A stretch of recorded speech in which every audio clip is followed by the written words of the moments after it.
What is going on, everybody? Welcome into Wager Alarm. I'm Howard Bender. With me, of course, Craig Mish, talking college football, talking Heisman Trophy, talk national championship. There's a lot of stuff going on here. Talk about some possible bets that we want to throw down for this. First of all, Craig, how are you?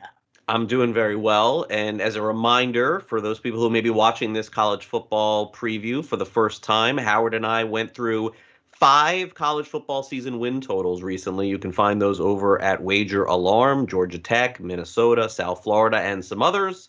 So we did five of the favorite season win totals of the season. But I think it's always fun to take $100 and try to win a grand. And you can't do that with a season win total because you're going over or under. It's minus 110 to win 100 usually, depending on where you're betting.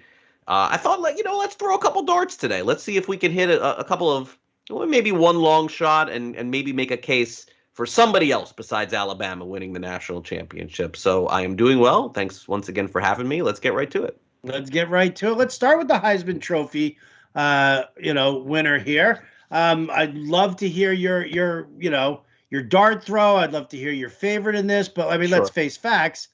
Last 3 years now for the Heisman Trophy, the favorite has not been the winner.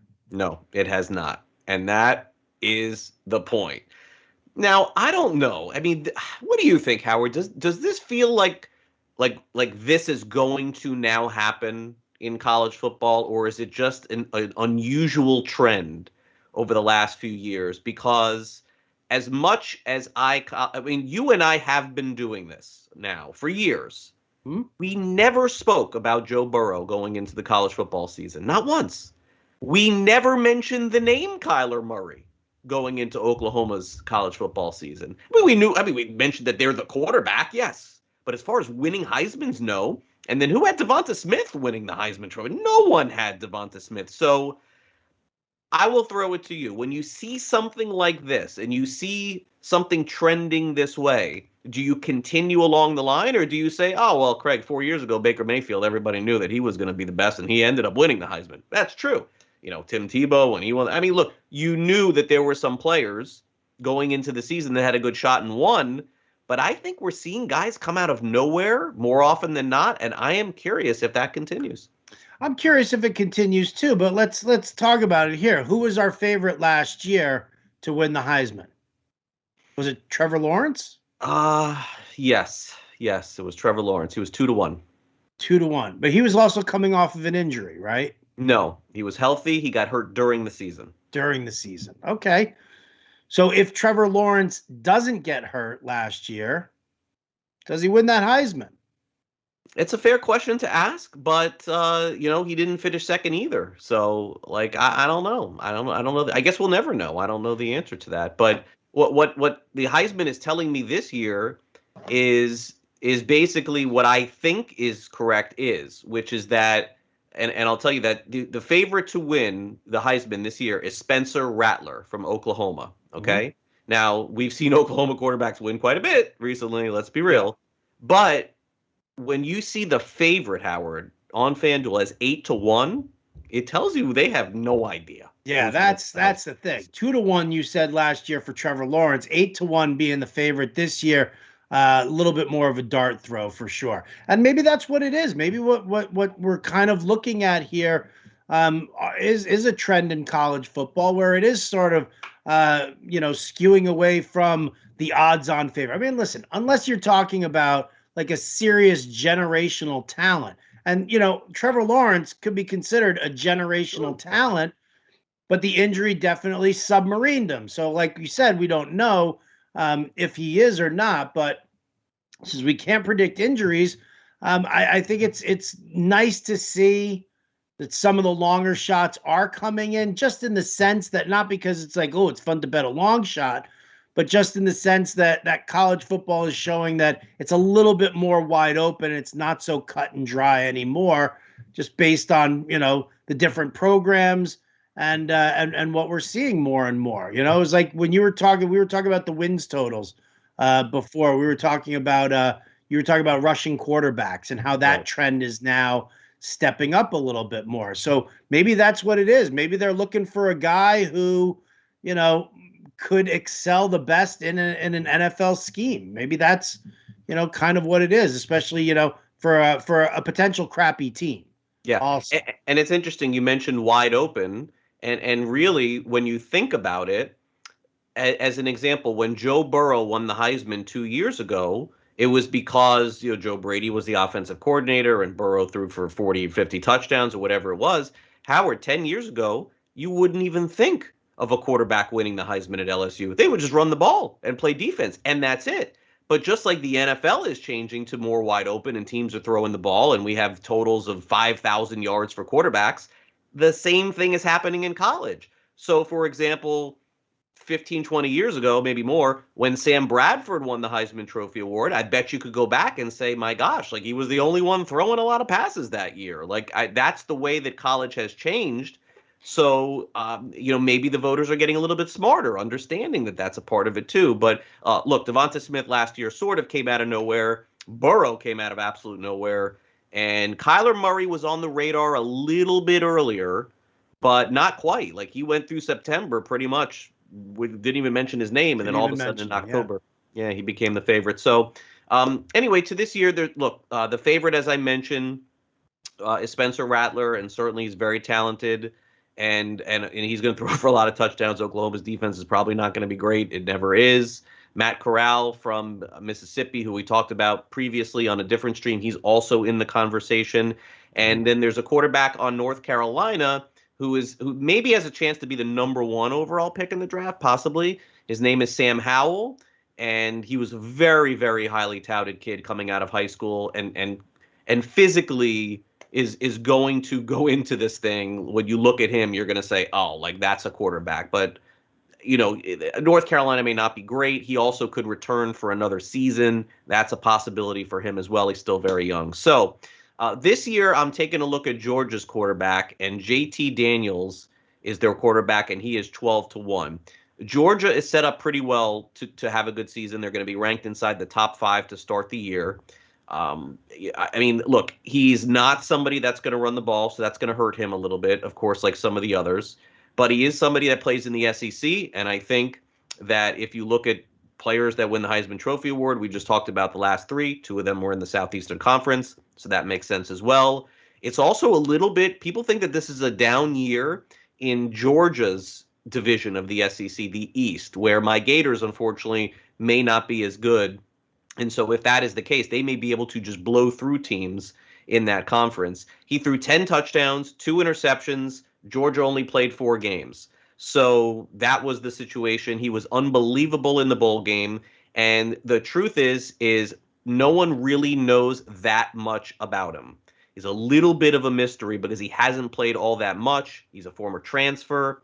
So if we don't know something, I'm almost willing to take a little bit more of a chance because I kind of know who all the other guys are. And I'm thinking maybe this guy just comes out of nowhere and gets himself a Heisman Trophy award this season. Ugalele, who we'll talk about, the new quarterback at Clemson, who we saw play a little bit last year, he's going to be in that conversation as well. I don't think we'll have a wide receiver win it again this year like Smith. Smith just had an unbelievable year in a very short season of games. So I'm throwing out all of those 2020 stats. And Howard, by the way, it may be somebody that's even deeper, 20-1, 30-1. But I'm going to take JT Daniels of Georgia this season. I think they roll through the regular season, and I think that's going to be a large part as to who wins the Heisman. Remember, they vote for the Heisman before the national championship game, so that's not going to be a factor in this. All right. Listen, I like it, man. JT Daniels, no problem. 12-1. Serve it up. I'm in. I'm all in. I was looking now for you got me looking. Now you got me looking at Sam Howell. Now I want to take a long look at him and yeah, see what's what. I mean, that's a foregone conclusion. Yeah, there's one other smaller school quarterback, like in the Josh Allen conversation that we'll be talking about in the draft too.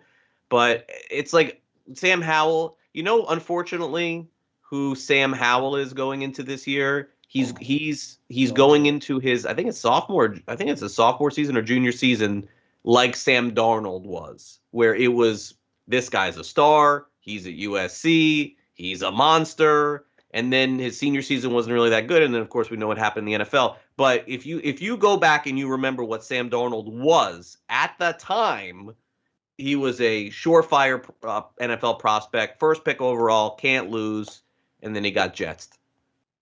Sam Darnold's going to crush it this year for the Panthers. He may. I'm telling you. Joe Brady's going to be like, oh, I love what I got here. I love it. All right, so there you go. That's your Heisman Trophy talk here. Let's talk national championship. Bama or Clemson? Clemson or Bama? Can you talk me out of any other team than those two? I tried so hard. I really did. I tried. It's like, but can I come on here and tell people Iowa State is going to win the national championship? I can't do it, man.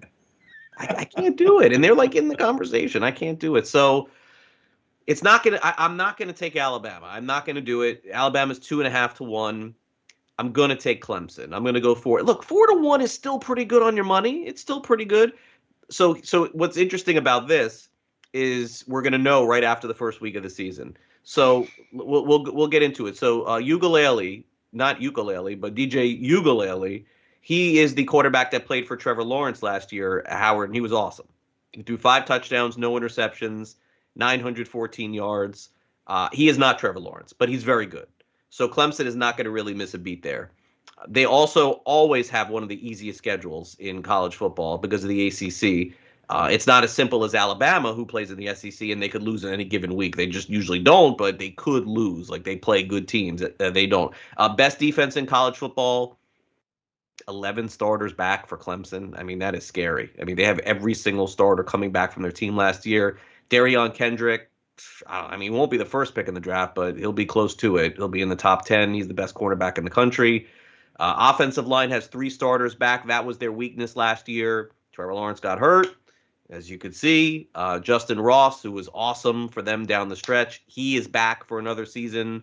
He's probably top 5 wide receiver in the country. Yes, another first-round pick coming in the NFL. So the schedule for Clemson to get to that point. And again, I'm going to walk you through this here because getting to the championship, Howard, on a 4 to 1 bet allows you, when they play against whoever they play, to hedge, especially if they're the favorite. You can make money on both sides. If you win, you get 4 to 1, and if you lose and you take the underdog, you can get 3 to 1. So it's a fantastic thing if they can get to that point. But they are minus 3.5 point favorites in 2 weeks against JT Daniels in Georgia. Ooh. So you'll be able to watch this game and see JT Daniels. As long as Clemson wins that game, then they basically don't lose for the entire season, unless something happens. Player gets hurt. They go the distance. They'll finish 1 seed. They'll finish 2 seed, and they won't have to play Alabama right away. And then they'll play. If Alabama gets to the championship, they'll play them again. It's a little boring. I understand. They are 4 to 1, but you can do some hedging along the way with this if you do it. And again, if they get to the championship and it's not Alabama and it's anyone else, Clemson's going to be favorites. Right. So you're going to get a money line pick on the other side. You're going to hedge your way to some money. It's not sexy. It's not fun. But these are the 2 teams that are dominating in college football right now, and I can't go against it. So Clemson will be my pick to win it all, 4 to 1. I'm all about no fun or sexy. I'm good with that. Thank you. Ask my wife. My wife will tell you. She's like, oh, he's no fun. I'm all about no fun. I'm all about no sexy. Have a good night. We can definitely not watching this stream. We can definitely mic drop it on that one there. That's exactly what we're going to do. We're going to leave it on no fun and no sexy. That's how we're going to finish up today. No, that's not what you want. No. But thank you so much, everybody, for tuning in here. Always a pleasure to get a chance to talk with you, Craig. And listen, this season, I'm excited. We'll go back into the Golden Nugget. We'll go back into the Westgate Super Contest. And you and I, we're gonna make some money this year, baby. We are. And by the way, college football begins Saturday, September the 4th. It is right around the corner. Handful of games, and then they all begin the following week. I can't wait to get started. Thanks again for having me. Go back and watch our other videos on Wager Alarm. We do some fun, entertaining videos going through some predictions, prop bets in the NFL, player wagers, win totals. We're covering it all for you as we get ready for the season coming up real soon. Real soon. So stick around. We'll be back, Craig and I, all season long. Big thanks to our producer, Matt Sells, for always doing a great job. For Craig Mish, I'm Howard Bender. This has been Wager Alarm. Yeah, we'll catch you next time.